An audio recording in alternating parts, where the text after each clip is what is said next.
सरकार बनाने का दावा तो सभी पार्टियां कर रही हैं, मगर चुनाव जीतने का नहीं बन पा रहा कोई चारा। नमस्कार, आप देख रहे हैं चुनावी चालीसा का एपिसोड नंबर 12। मैं हूं दीपक खजूरिया और मेरे सहयोगी मेरे साथ पवन शर्मा। और आज हम जिन खास बातों पर चर्चा करेंगे उसमें सबसे पहले है कि बीजेपी के लिए बढ़ती जा रही हैं मुसीबतें। उनको अंदर की मार भी झेलनी पड़ रही है और बाहर के सहयोगियों का भी साथ नहीं मिल रहा। वहीं एनसी और पीडीपी में आपसी नोकझोंक के चलते कार्यकर्ता और नेता भी इधर से उधर हो रहे हैं। तीसरा, कांग्रेस कहीं ना कहीं इतनी बैकफुट पे है कि कांग्रेस के इस बार अभी तक चुनाव प्रचार में पोस्टर या नारे ही सुनाई नहीं दे रहे। तो शुरुआत सबसे पहले बीजेपी से। बीजेपी के लिए मुसीबतें हर रोज नई खड़ी हो जा रही हैं। बीजेपी के एनडीए सरकार में एक बहुत बड़े सहयोगी जो बिहार सरकार में भी सहयोगी हैं, जनता दल यूनाइटेड, उन्होंने भी फैसला किया है कि कश्मीर की कुछ सीटों से चुनाव लड़ेंगे। मगर अपना मैनिफेस्टो जो निकाला है उसमें यह कह दिया है कि अगर उनकी सरकार बनती है तो जो स्टोन पेल्टर्स हैं उनसे केस हटेंगे और उन्हें रिलीज किया जाएगा जेलों से, और साथ ही साथ जो पॉलिटिकल प्रिजनर्स हैं उनको भी। तो आखिर बीजेपी ने जिन स्टोन पेल्टर्स को जेल में रखने की सिफारिश की थी उन्हें जेडीयू छोड़ने या छुड़ाने की सिफारिश कर रहा है। तो ऐसे में एक नई मुसीबत बीजेपी के लिए जम्मू कश्मीर में ही खड़ी होने वाली है या खड़ी हो चुकी है। तो पवन जी, बीजेपी का एक सहयोगी जो एनडीए में सहयोगी हैं, नीतीश कुमार जी की पार्टी जेडीयू, वो कश्मीर में कुछ सीटों पर चुनाव लड़ने की बात कर रहे हैं, कैंडिडेट भी उतार रहे हैं और मैनिफेस्टो में ये प्रॉमिस कर दिया है कि अगर हमारी सरकार आती है तो स्टोन पेल्टर्स को रिहा किया जाएगा। जब लोकसभा चुनाव हुए थे ना जी, उस समय एक कहावत पूरे देश में शुरू हो गई थी, नीतीश चचा किसके। हाँ, नीतीश किसी के नहीं है। तो कहीं ना कहीं पीछे से पिन चुभोते वो सरकार जो उनको अपना लगता है कि मेरा मुनाफा कहाँ पर है वहां पर बोस के हैं, वो किसी को भी कहीं पर भी डिच करवा सकते हैं।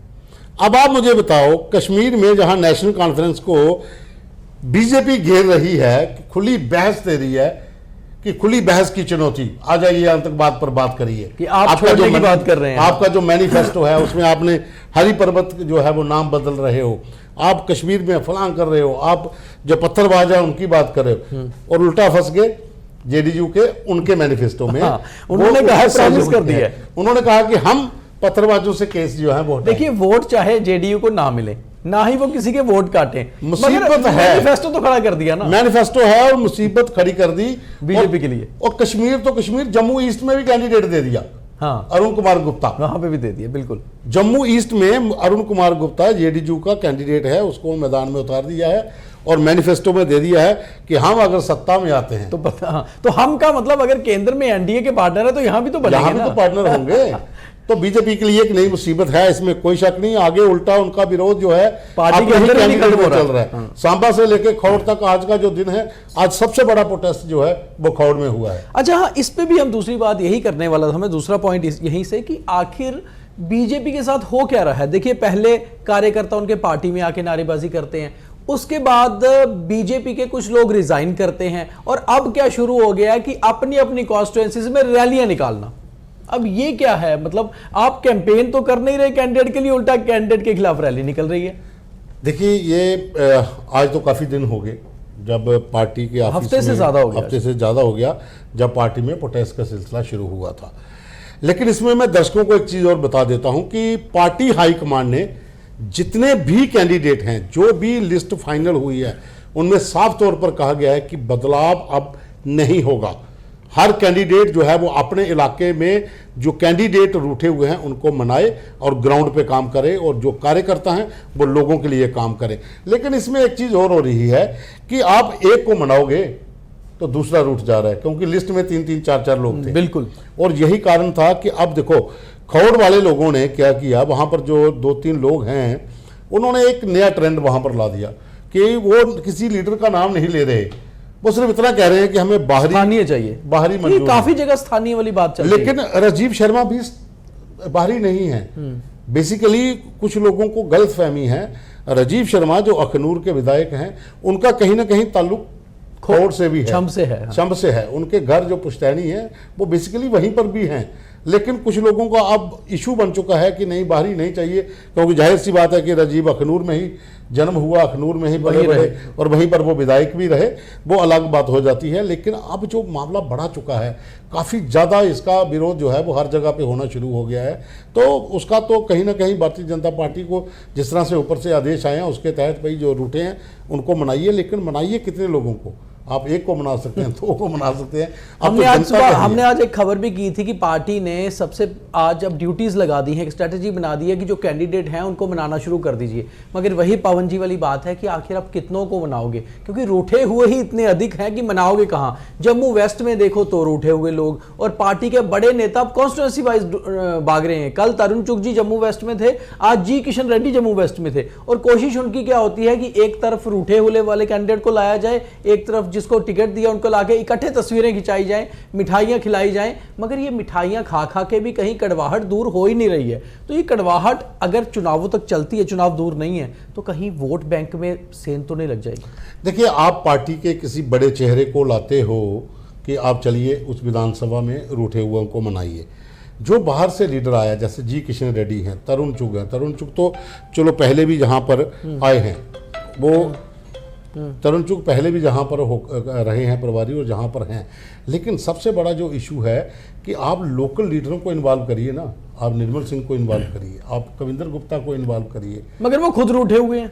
नहीं, कहाँ रूठे हुए? निर्मल सिंह तो साफ कह रहे हैं कि अगर मैं ही रूठ गया, तो जो पार्टी का इतना बड़ा पुराना कार्यकर्ता है, डिप्टी सीएम रहा हूं, स्पीकर रहा हूं, आज पार्टी के लिए अगर मैं खड़ा नहीं रहूंगा तो कौन रहेगा? नहीं, निर्मल सिंह जो सुनने में आ रहा है कि निर्मल सिंह अब बड़ी बैठकों में भी शामिल हो रहे हैं, क्योंकि मैनिफेस्टो कमेटी के हेड भी हैं, बिल्कुल, काफी कुछ लीड भी कर रहे हैं। और जाहिर सी बात है कि निर्मल सिंह बड़े नेता है, उन पे बड़ी जिम्मेवारी पार्टी ने दी हुई है। अब कांग्रेस पे आते हैं पवन जी, तो कांग्रेस का भी हाल जो है वो बीजेपी से बदतर होता नजर आ रहा है, क्योंकि बीजेपी ने कम से कम लिस्ट तो दे दी, कैंडिडेट्स कम से कम प्रचार तो कर रहे हैं, और जगह जगह हर कॉन्स्टिट्यूंसी में आप जहां भी जाइए, हम भी 4-5 जगह होके आए हैं, हर जगह पोस्टर भी बीजेपी के हैं, नारेबाजी भी उनकी है, चर्चा भी उनकी है। कांग्रेस का तो वर्कर एक नारा तक नहीं लगा रहा, क्योंकि कांग्रेस का समझ नहीं आ रहा कि ये सीटें टिकट्स देंगे कब। मुझे समझ नहीं आ रहा कांग्रेस क्या कर रही है। देखिए, जो हमारे पास जानकारी है कि कांग्रेस कल दोपहर तो बैठे, पर कम से कम वर्कर्स को ये तो बोलने कि आप निकले तो सही बार। अब देखो किसको बोले, अगर एक विधानसभा में रमन बल्ला को कहा जाता है कि तुम भाई गांधीनगर साउथ जो है तो शुरू करो, वहां पर बैठ के शुरू करो, तो तरनजीत सिंह टोनी कहेगा अच्छा रमन बल्ले ने बैठ के शुरू कर दी, इट मीन्स कि इनको ऊपर से इशारा मिल गया कि आपको टिकट मिलेगी। दरअसल कंफ्यूजन है हर जगह पे, भाजपा में ही नहीं, कांग्रेस में, नेशनल कॉन्फ्रेंस में, जिस इलाके में कैंडिडेट बाहर निकलेगा दूसरा यही सोचेगा, ओ इसको तो ऊपर से इशारा मिल गया, इसको है। वो कहता मैं पहले दिल्ली जाऊंगा, बात करूंगा, प्रचार बाद में करूंगा। तो ये कन्फ्यूजन बना हुआ है और कांग्रेस को ये महंगा पड़ेगा, ये नुकसान हो सकता है, क्योंकि आपके पास दिन बहुत कम रह गए हैं। आप अभी तक फॉर्म भरने के लिए कैंडिडेटों के नाम फाइनल नहीं कर पाए हो, तो प्रचार कब करना है? क्योंकि लोग जो हैं, जम्मू अगर संभाग की बात करें तो लोगों ने एक उम्मीद लगाई थी इस बार कि कोई हम बदलाव चाहते हैं, तो जो हमारे मुद्दे हैं, हमारे मुद्दों पर कोई बात करेगा। लेकिन आपके जब कैंडिडेट ही फाइनल नहीं हो रहे तो मुद्दे कहाँ से फाइनल होंगे? तो कहीं ना कहीं ड्रॉबैक कांग्रेस लीडरशिप में है, कांग्रेस अभी तक फाइनल नहीं कर पा रही है। और दूसरा, कांग्रेस के लिए मुसीबत ये है कि नेशनल कॉन्फ्रेंस के साथ फ्रेंडली हो गए हैं और 2-3 जगह के ऊपर सरेंडर कर दिया है, टिकटें जो हैं वो एनसी को दे दी गई हैं। तो वो भी नाराजगी है, अनाउंसमेंट होने दो, यहाँ भी विरोध होंगे। अच्छा पवन जी, एक और आज हम बात करेंगे, हम रोज नॉर्मली चर्चा करते हैं चुनावी चालीसा में कि दिन भर जो चुनावों में हुए, आज मैं एक चीज नोटिस कर रहा था, बहुत सारी कॉन्स्टिट्यूंसीज में इस बार आज़ाद उम्मीदवार भी बहुत उतर रहे हैं। तो आज़ाद उम्मीदवार जम्मू रीजन में खास तौर पे कितना इम्पैक्ट डालेंगे, ये भी एक बहुत इंपॉर्टेंट बात है। और कई जगह तो बहुत इंपॉर्टेंट कैंडिडेट हैं, जैसे हम राजौरी पुंछ की बात करें तो 2-3 सीटों पर आज़ाद उम्मीदवार बहुत स्ट्रांग हैं। अगर हम कठुआ सांबा की बात करें तो 1-2 सीटों पर आज़ाद उम्मीदवार बहुत स्ट्रांग हैं। तो ऐसे में पवन जी, आपको क्या लगता है कि आज़ाद उम्मीदवार इस बार एक समय था जब बिश्नाह से लगातार अश्विनी शर्मा 2 बार आजाद जीत के आए। पहली बार तो स्टेट मोर्चा ऑलमोस्ट आजाद उनको तब वो चुनाव निशान नहीं था, बस चुनाव चिन्ह नहीं, तो 2 बार वो आजाद जीत के आए थे। तो आजाद उम्मीदवार भी कई बार, जैसे आप लंगेट से देखें कश्मीर से, तो वो आजाद उम्मीदवार थे जो आजाद बाद में MP भी बन गए, इंजीनियर राशिद। तो ऐसे में आपको लगता है कि आजाद उम्मीदवार इस बार कुछ छाप छोड़ पाएंगे इन चुनावों में जम्मू रीजन में? बिल्कुल बिल्कुल, ये आप मेरे से लिखवा के ले लीजिए। भले ही आज़ाद उम्मीदवार जीत ना पाए लेकिन डिसाइडेड फैक्टर होंगे। मनोहर लाल ने बिलावर से आज़ाद उम्मीदवार जीता था चुनाव, बिल्कुल, वो किसी पार्टी में नहीं थे, दूसरी बार कांग्रेस में गए।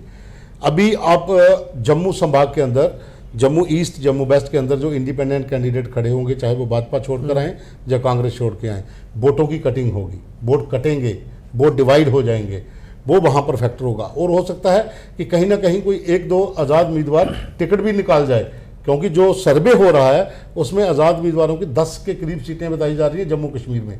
तो श्रीनगर में भी आज़ाद उम्मीदवार जो है वो टिकटें निकालेंगे और जम्मू संभाग में भी निकाल सकते हैं। आप देखिए एमपी तालिब हुसैन हैं राजौरी में, भारतीय जनता पार्टी में ज्वाइन हुए थे, टिकट नहीं दी गई, वो इंडिपेंडेंट इलेक्शन लड़ रहे हैं।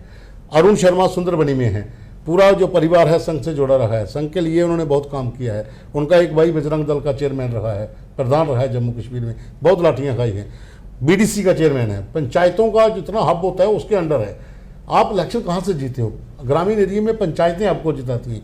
अगर 10 पंच सरपंच आपके 10 सरपंच आपके साथ हैं तो उसके साथ 5-5 रूरल एरिया में बहुत फर्क, बहुत ज़्यादा। तो वो जो पंचायतों का हब था उनके ऊपर इस परिवार का कब्जा है, ये लोग जीते हुए हैं। आप अब वो इंडिपेंडेंट इलेक्शन लड़ रहे थे, लेकिन आज उन्होंने अनाउंस कर दिया कि वो जम्मू कश्मीर अपनी पार्टी की टिकट पर चुनाव लड़ेंगे। जीतना हारना वो बात की बात है, लेकिन डिसाइडिंग फैक्टर सुंदरबनी कालाकोट की नई सीट के ऊपर अरुण शर्मा होगा। आपके कालाकोट इसमें रजौरी के अंदर एमपी तालिब हुसैन होगा, जो पहले एमपी रह चुके हैं और अभी उन्होंने पार्टी ज्वाइन की थी, लेकिन अभी वो इंडिपेंडेंट लड़ रहे हैं। तो इसी तरह के जो इंडिपेंडेंट कैंडिडेट हैं वो पूरा समीकरण बिगाड़ देते हैं। आपका जो पूरा डिसाइडिंग फैक्टर जब बनते हैं तो कई बार मुकाबला त्रिकोणीय हो जाता है, जैसे विजयपुर में है। मनजीत सिंह इस बार वहाँ पर त्रिकोणीय मुकाबले के प्रमुख दावेदार हैं। कांग्रेस के पास कोई मजबूत कैंडिडेट नहीं है, उन्होंने एनसी के हवाले फिलहाल जो है जो जानकारी है कि उनके हिस्से में डाल दी है। तो एनसी के पास वहाँ पर 2 ही कैंडिडेट हैं। तो वो वहाँ पर जहाँ मनजीत सिंह जो हैं वो अपनी पार्टी के हैं, जहाँ फिर आप उनको इंडिपेंडेंट भी, हालांकि उनको मैंडेट मिल गया है अपनी पार्टी का, लेकिन वो डिसाइडिंग फैक्टर हो सकते हैं। इसी तरह से तमाम विधानसभाओं के भीतर जहाँ जहाँ भी अब रोमी जोरिया वो वहाँ पर चुनाव लड़ेंगे। भले ही वहाँ पर भारतीय जनता पार्टी के सतीश शर्मा जीत जाएं, लेकिन वो कितने वोटों को सेंग लगाएंगे ये किसी को नहीं पता। ये कुछ चीजें होती हैं जो डिसाइड, अगर कुछ लोग इंडिपेंडेंट आते हैं तो इसका मतलब है कि वो इस बार भी वोट बैंक में सेंध लगाने का काम करेंगे। तो इंडिपेंडेंट्स का रोल इन चुनावों में कितना रहेगा, ये कमेंट करके हमें जरूर बताइए। आपको क्या लगता है कितने इंडिपेंडेंट सीट निकाल सकते हैं और कितने इंडिपेंडेंट्स जो है अपनी छाप छोड़ सकते हैं, ये जरूर कमेंट करके हमें बताइए। और लगातार हमारे कार्यक्रम देखते रहिए। हमारी कोशिश रहती है कि चुनावों की हर खबर आपके तक पहुंचाएं। और कल जब शाम को चुनावी चालीसा हम रिकॉर्ड करेंगे तो शायद कांग्रेस की सूची भी जारी हो चुकी हो, तो ज्यादा बेटर तरीके से आपको बता पाएंगे कि किस सीट पर मुकाबला त्रिकोणीय बन रहा है और कहां-कहां सीधा बीजेपी और कांग्रेस लड़ रही है। हो सकता है आज शाम और को शायद आज तक भी वो आ जाए। तो ये हमारी कोशिश रहेगी कि आपको जैसे ही कोई इंफॉर्मेशन आती है पहुंचाएं।